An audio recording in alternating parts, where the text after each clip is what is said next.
Nous sommes au centre pastoral Nganda de l'archidiocèse de Kinshasa. Décidément, quelque chose d'important s'y passe aujourd'hui. Il y a une cérémonie pas comme les autres, car les candidats présentés sont bien accompagnés de leurs épouses. C'est l'institution de 2 nouveaux ministres laïcs, ceux qu'on appelle familièrement à Kinshasa des MILA, une abréviation justement du nom ministre laïque.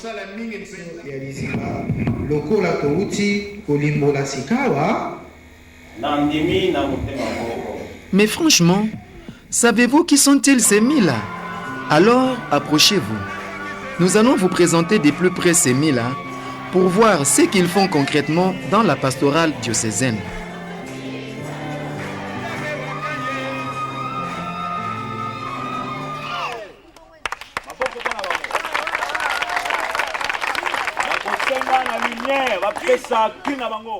Un ministre laïque dans l'archidiocèse de Kinshasa, c'est d'abord un chrétien laïque engagé, qui est mandaté par l'évêque dans un secteur bien déterminé. Tel que moi, je suis mandaté par l'évêque dans ce secteur qui est le centre Liziba, comme animateur pastoral. En tant que ministre laïque, quand je reçois des groupes, qui viennent pour la retraite, ma joie c'est de voir ces groupes à la fin de la retraite me dire oui, nous avons réellement rencontré le Seigneur. Dans les calmes, dans les silences, nous avons bien suivi les enseignements, nous avons bien prié. Ça fait déjà une de mes joies.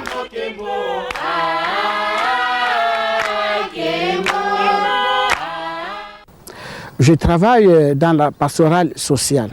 Mon travail, c'est de donner des formations, des sessions de formation dans des paroisses. Nous formons des agents communautaires qui vont aller dans des communautés pour faire le dépistage. Le dépistage concerne à faire des examens. Nous avons des sortes d'examens que nous faisons pour vraiment découvrir l'enfant qui a mal aux yeux. D'abord, nous utilisons les lettres E. Avec les lettres et là, ça nous permet de découvrir l'enfant s'il voit bien, s'il ne voit pas bien. Et puis nous avons un autre examen, c'est l'examen des bases. Nous utilisons la lampe torche. Avec cette lampe, nous essayons de voir l'enfant s'il a une tache aux yeux, bien, il a la cataracte. Pour les cas irréversibles, normalement, ce n'est pas nous qui décidons. C'est d'abord le médecin. Le médecin va établir un certificat médical. Ce certificat qui va prouver que cet enfant ne verra plus. C'est pourquoi, mais malgré tout, cet enfant est devenu aveugle total, nous ne pouvons pas l'abandonner. Nous essayons un peu de l'envoyer dans un centre spécialisé pour apprendre un métier, bien pour apprendre l'écriture braille qui lui permettra de se communiquer avec les autres.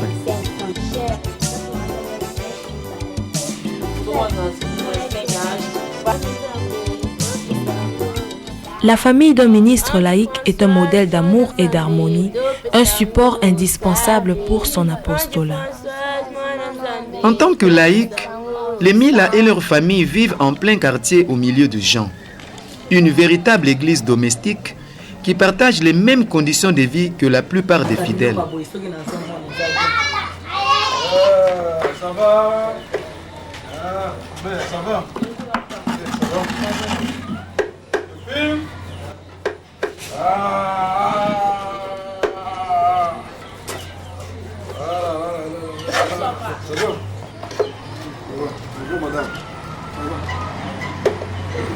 Un Mila, un ministre laïque, c'était un chrétien comme les autres, un engagé, mais qui a eu une formation à l'Institut de sciences religieuses, 3 ans, et qui est nommé, mandaté par l'évêque pour assumer les fonctions soit d'un Mokambi de paroisse, soit d'assistant paroissial, ou alors d'animateur pastoral. Donc il y a 3 ministères que nous assumons.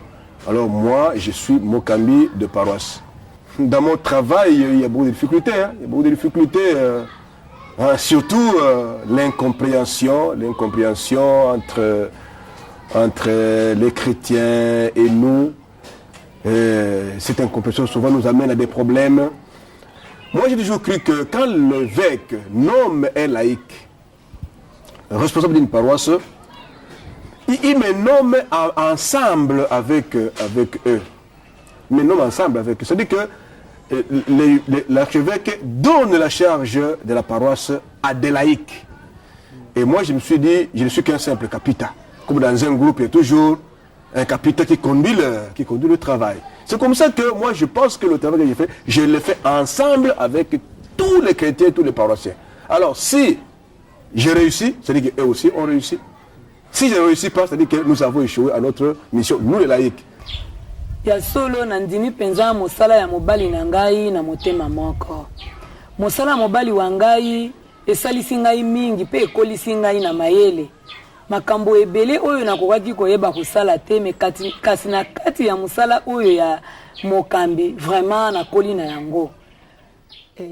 J'ai assumé de tout mon cœur le travail de mon mari et sa vocation m'a fait mûrir moi aussi. C'est à son côté que j'ai appris beaucoup de choses de la vie paroissiale et cela m'a fait grandir dans la foi. En ce qui concerne les difficultés quotidiennes qu'il peut rencontrer parmi les chrétiens, j'ai essayé de l'accompagner et de lui donner conseil pour qu'il ne gâche jamais son ministère. En tant qu'épouse d'un Mokambi, moi aussi j'ai mes engagements pastoraux. Je suis engagée par exemple dans la nutrition et la santé. Je visite aussi de nombreux paroissiens malades.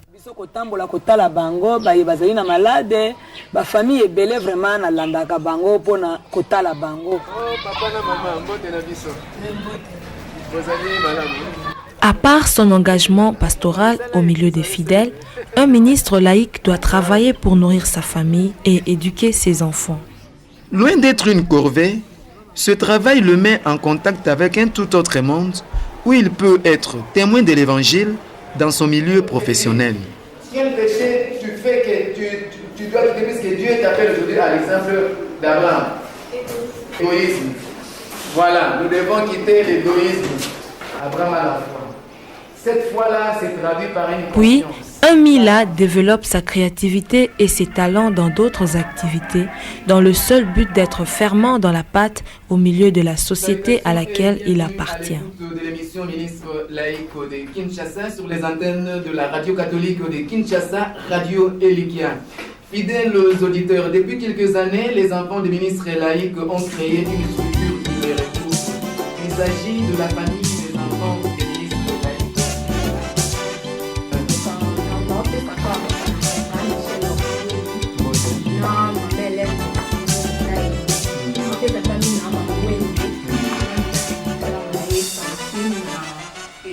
Si vous aimez l'histoire, retenez que ces ministères laïcs sont nés il y a 30 ans d'une intuition pastorale du feu cardinal Maloul. Il a voulu ainsi responsabiliser les fidèles laïcs à la prise en charge de l'église locale. 3 ministères sont nés de cette initiative. Celui du Mokambi, qui est un administrateur laïque de paroisse. Mokambi veut dire justement leader de communauté. Puis, le ministère de l'assistant paroissial, qui est comme un vicaire laïque des paroisses.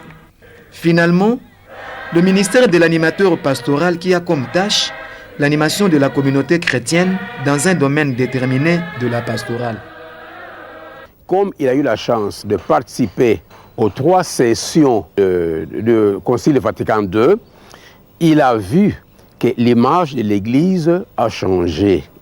L'Église devient peuple de Dieu, où tous les fidèles, par la grâce de leur baptême et leur confirmation, doivent prendre leurs responsabilités dans l'Église. Eux doivent construire l'Église en tant que membres.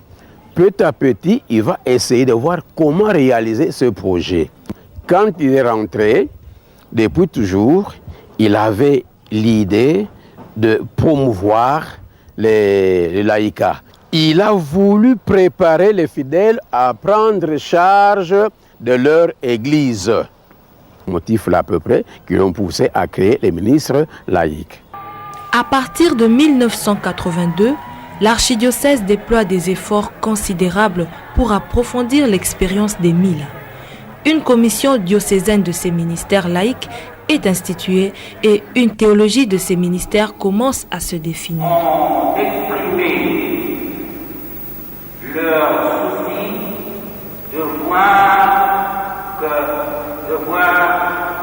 leur Église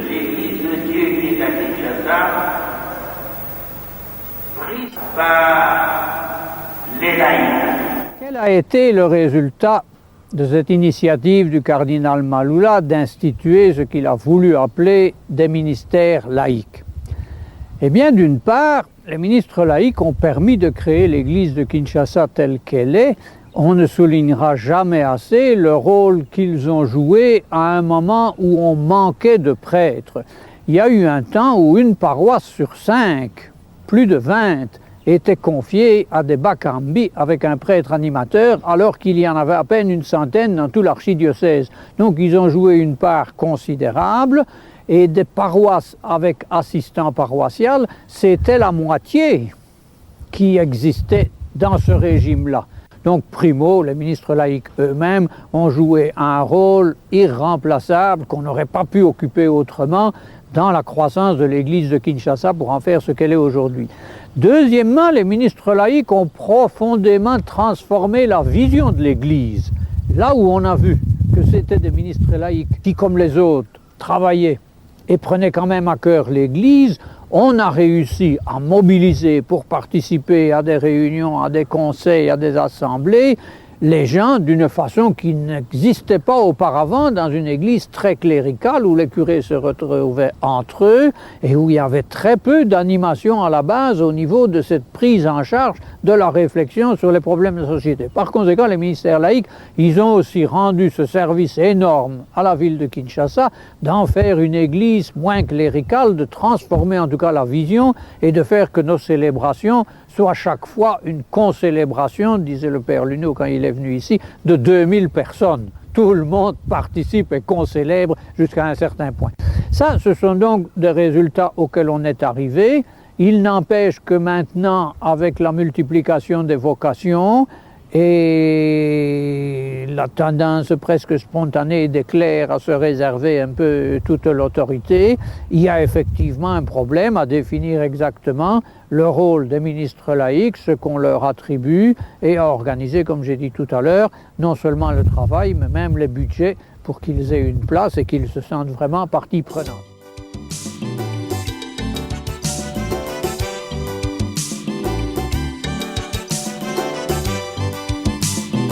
Pour faire face aux défis actuels de l'évangélisation, les ministres laïcs ont besoin d'une formation solide.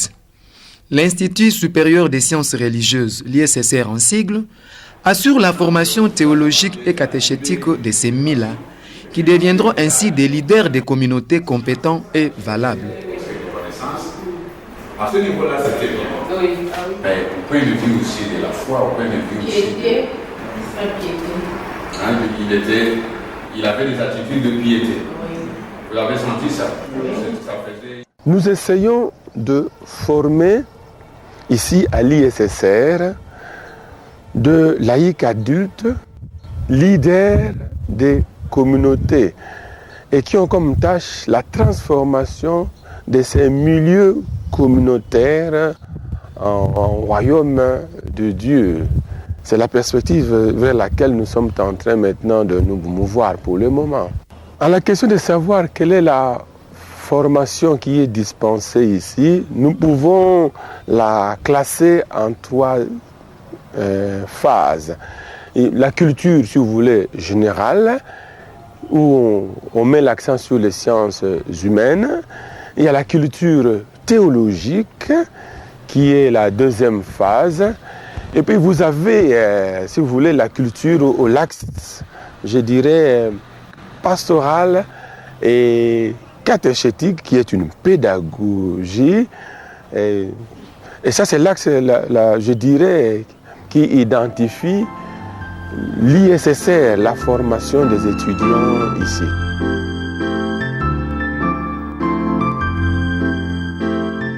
La formation que nous recevons ici est vraiment très utile pour notre pastorale dans nos milieux respectifs. Puisque les cours que nous recevons ici sont théoriques et pratiques. Même ici, nous pratiquons déjà ça, tel que la célébration de la parole. Nous, étudiants du 3e, nous commençons à animer ces célébrations-là parmi nous. Donc c'est déjà la pratique. Et puis nous avons aussi des visites pastorales. Nous sortons visiter de différents services. Tout ça dans le souci d'améliorer aussi là où nous serons. Donc ces pratiques de visite pastorale que nous faisons aussi, ça nous donne déjà, ça nous transforme ou ça nous donne déjà un apport de tout ce que nous irons faire sur terrain. Nous commençons déjà à le faire ici et là aussi nous allons continuer. Donc les cours que nous recevons sont théoriques et pratiques.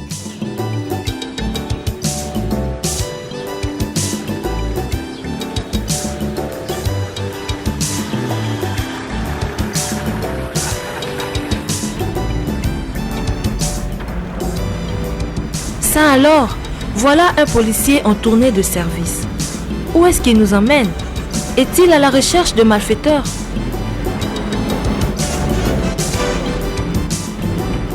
Nous avons même peur d'être arrêtés à notre tour.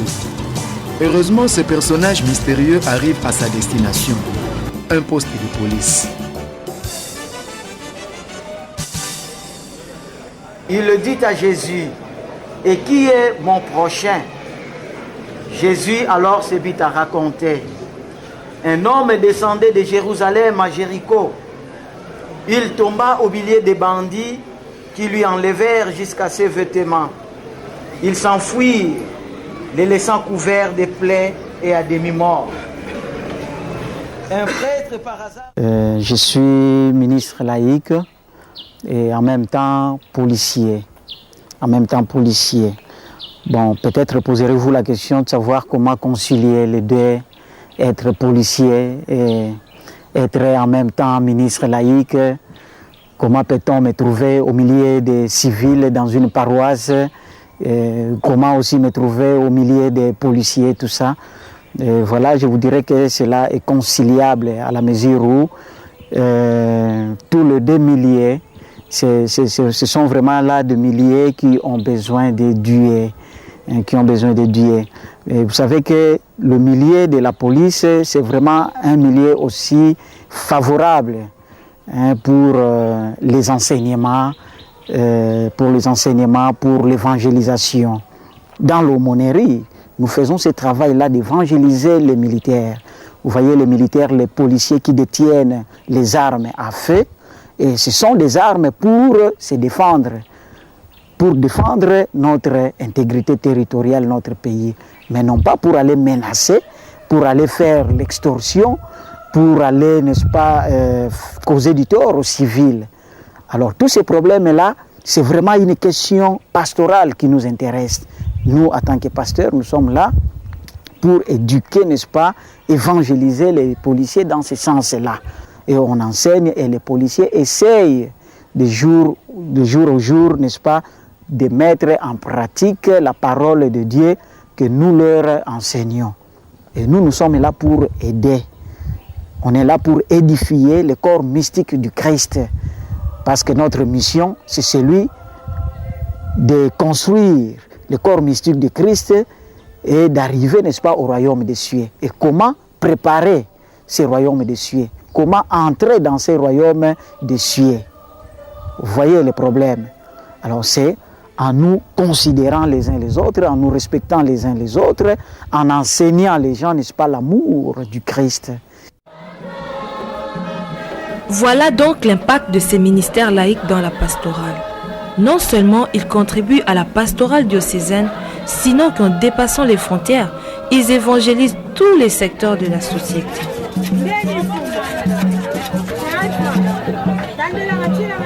La vie de la femme africaine est bien agitée. Sa journée est souvent partagée entre les tâches ménagères, l'éducation des enfants, voire l'encadrement de toute la famille. Parfois, elle ne sait même pas sur quel pied danser. Mais malgré leurs multiples occupations, beaucoup de femmes sont encore fort engagées dans leurs paroisses respectives. Pour une meilleure complémentarité dans la pastorale, il est évident qu'on peut faire d'elles des excellentes ministres laïques. Aujourd'hui, le cardinal m'a nommé animatrice pastorale. C'est parce qu'il y a eu besoin. Il a vu que normalement, il faut une pastorale spéciale pour une classe quelconque, qui est la classe des mamans. Il y avait des ministres laïcs, Batata, et aujourd'hui, il y a une maman ministre laïque. moi je pense qu'on doit être attentif au signe des temps. Nous savons que l'Église est constituée de 70% de femmes qui ont des problèmes, et des problèmes complexes concernant même leur vie conjugale, concernant la société, ainsi de suite. Les femmes ont beaucoup de difficultés. Raison pour laquelle nous allons insister beaucoup plus sur la formation intégrale, qui peut les aider aussi à s'épanouir, qui peut les aider aussi à prendre des responsabilités et des charges à l'Église, se prendre vraiment en charge aussi dans leur foyer, communauté, ainsi de suite. Ce qu'une femme ministre laïque, maman peut apporter qu'un homme ministre laïque ne peut pas apporter, moi je pense que la femme ministre laïque vit dans toutes les situations, vit toutes les situations que vivent d'autres femmes de la cité, qui ne sont pas engagées directement ou bien d'une manière active dans la pastorale. La femme ministre laïque connaît toutes les conditions de vie. Elle mène la vie comme toute femme, toutes les conditions de vie dans le mariage, elle va au marché, elle achète là où achète d'autres femmes, donc elle vit d'autres réalités que les hommes ne vivent pas. C'est ce qu'elle peut apporter de plus. Elle aura une autre compréhension de la chose qu'un homme. Ok, profunda, moninga, profunda. Odingini odika batungula batu nyonso na paroisse otika la kaka yoko na kire na paroisse.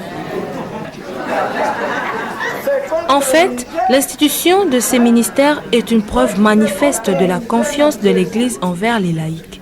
La mission de l'Église n'est pas l'affaire des seuls clercs, elle concerne tout le peuple de Dieu et elle est la tâche de tous les fidèles.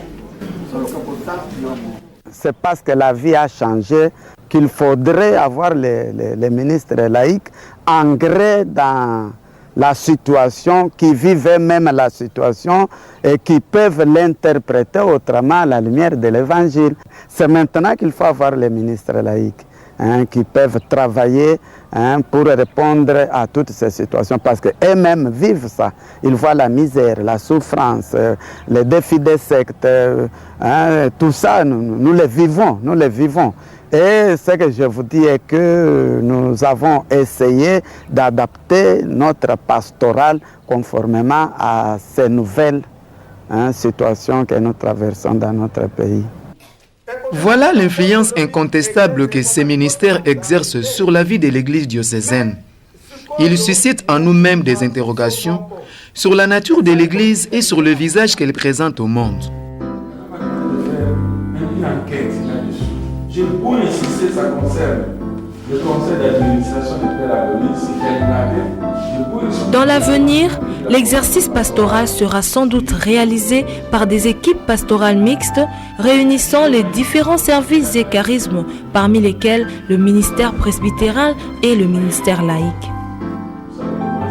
Loin d'accentuer l'aspect personnel d'un ministère pastoral, nous ferions mieux de souligner davantage le caractère collégial en termes de services et de charismes.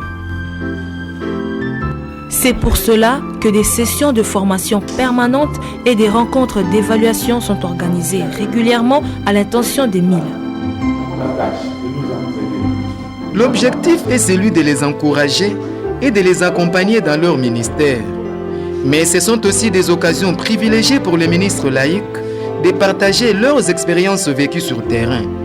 Quelle joie de se retrouver ensemble.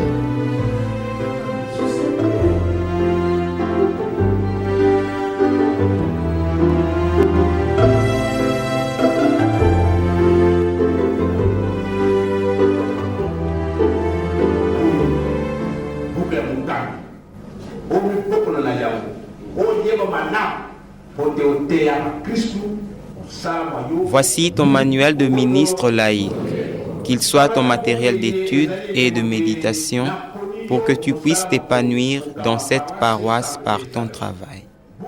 Reçois ce manuel de Mila comme signe de ta nomination comme Mokambi de cette paroisse. Reçois cette croix comme signe et symbole de ta tâche pastorale.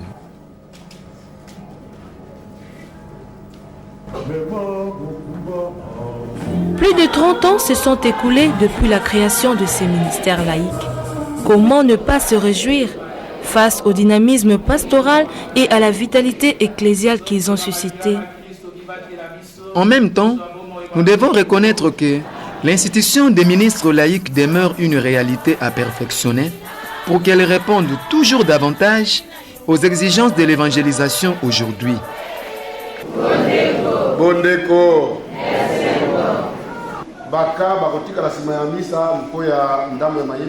Actuellement, la perspective de l'Église vue comme famille de Dieu ouvre d'autres possibilités au ministère laïque. Nous pouvons enfin harmoniser nos services et distinguer les responsabilités de tous et de chacun. Il est évident qu'une tendance cléricaliste persiste même parmi les fidèles.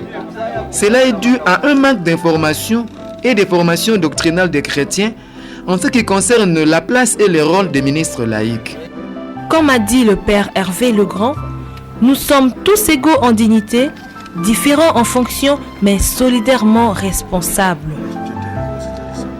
Cette expérience des ministres laïcs, en fait, est une véritable chance pour l'Église. D'ailleurs, une prise de conscience et une meilleure compréhension de ces ministères s'opèrent déjà parmi les fidèles. Mais sommes-nous disposés à l'écoute de l'Esprit pour accueillir, discerner et accompagner les nouveaux services que lui-même suscite?